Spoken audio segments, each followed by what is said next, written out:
Dans l'évangile de ce dimanche, nous contemplons Jésus devant les foules, saisi de compassion. Jésus voit l'humanité dans sa globalité. Pourtant, il nous regarde personnellement. Il est très significatif que dans la suite de ce passage, Jésus choisit ses apôtres pour les envoyer comme le Père lui-même l'a envoyé. L'évangéliste prend le temps de les nommer un par un, ajoutant un détail pour l'un ou pour l'autre. Quand Dieu appelle, il ne le fait pas en gros, il ne nous appelle pas en bloc, il nous appelle personnellement par notre nom. Pierre, André, Jacques, Philippe, nous pourrions continuer. Marie-Madeleine, François, Paul, Aurélie, Bénédicte, Louise. Sur chacune de nous, le Christ pose son regard et nous appelle personnellement.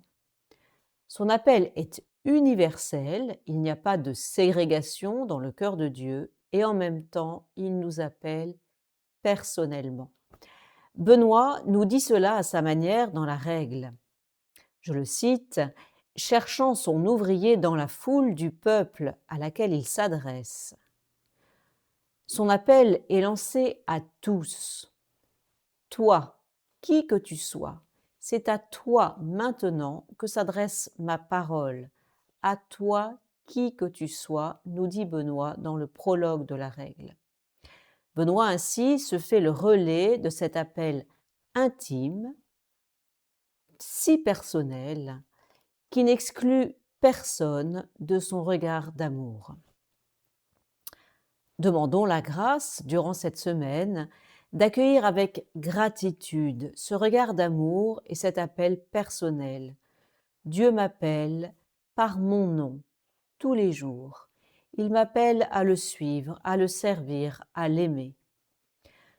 Demandons avec peut-être encore plus d'insistance la grâce d'oser ouvrir l'espace de notre cœur à cet appel, de nous laisser rejoindre et aimer par celui qui nous a fait pour lui.